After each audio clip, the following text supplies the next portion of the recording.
Okay guys, the Forge workout for this week, we have 10 exercises and all you need is a timer, you need sliders or some towels, and then you need a dumbbell or kettlebell, some type of weight.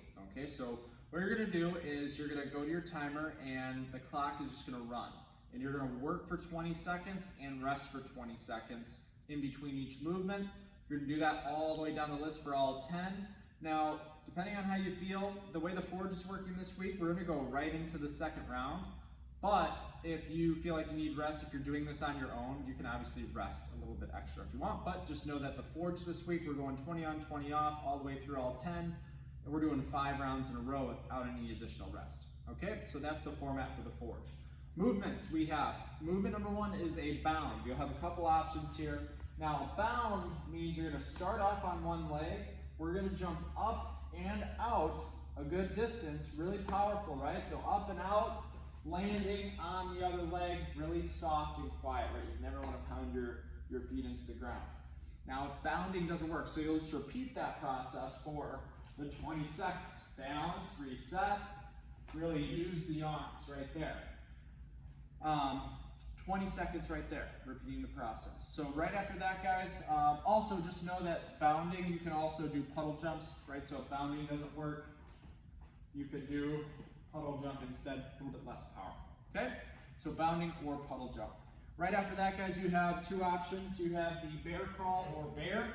So bear crawl, now hands are starting right under the shoulders, knees are right under the hips, and what we're gonna do is opposite arm, opposite leg, trying to keep the low back flat and the knees real close to the ground as you bear crawl, okay? Now, bear crawling is no good for you. You could also try holding the bear position right here for the entire 20 seconds. So bear crawl or bear. The next one, guys, we have is rock and roll. Now, this one's easy to screw up. It's easy to cheat on this, and that's kind of natural reaction to this movement.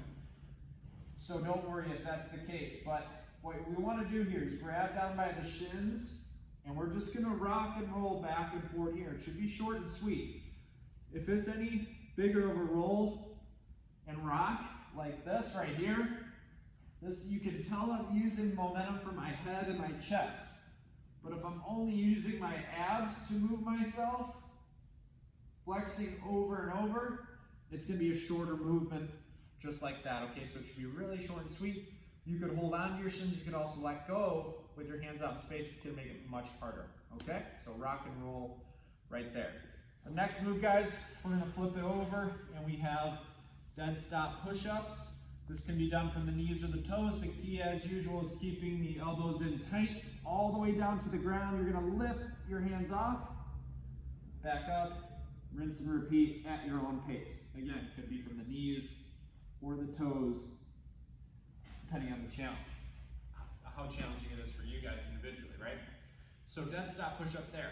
Next one, guys, we have pistols. Okay, so pistol is a single leg squat. Now you could use a bench, a couch, something like a chair, something nearby to squat to, or another option, you can kind of combine these as well, right? So if you have a chair back here, you could sit to the chair. But if you don't have anything, what you'll do is put one foot out in front like a kickstand, drive your hips back, your arms will come out in front of you, act as a counterbalance. You're just going to go as low as you comfortably can there. It might just be a little bit, it could be decently far down.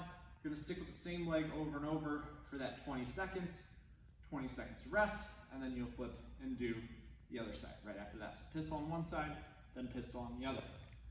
The next 2 moves, guys, we have bent over row. Now, the rowing position just depends on whatever feels most comfortable for you, okay? So if this works out the best for you, go ahead and do that. If you like this stance, feet are in line, really doesn't matter. If you want to put your hand on a bench or a chair, that's fine as well, okay? But we're rowing the weight up, pulling the shoulder back with you, just making sure that we're not leaving the shoulder out in front like this.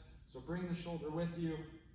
Another good thing that you can work on is thinking about bringing your hand or wrist back towards your hip as well. It's really difficult to get into the wrong position when you're doing that. So you're going to get 20 seconds on one side and then 20 seconds on the other, okay? Next two moves, guys, is where your sliders or towels will come into play here. We've got hamstring curls is the first one. So down on the ground, on your back, toes are up in the air. And what we're trying to do here is push your heels into the ground so that your butt comes up off the ground, just gently, just barely off the ground, controlling your heels in and out, hamstring curls. Okay? One regression, guys, that you could do is in the beginning, if that's too much, keep your butt down, pull your heels in, lift them up, control them out. Okay? So that's a regression that you can do as well. And then finally, guys, the last move on the list, we've got a slider or towel rollout. Just make sure that your hips are tucked underneath you and that you just start off nice and easy by testing it out. It's easy to go out, guys, not as easy to come back in. So just find the right distance for you. Obviously, the further out you go, the harder these get, okay? So at your own pace for 20 seconds. So 20 seconds of work, 20 seconds of rest. We're gonna go 5 times through all those movements, okay? So that's the porch, guys. If you have any questions, don't hesitate to reach out.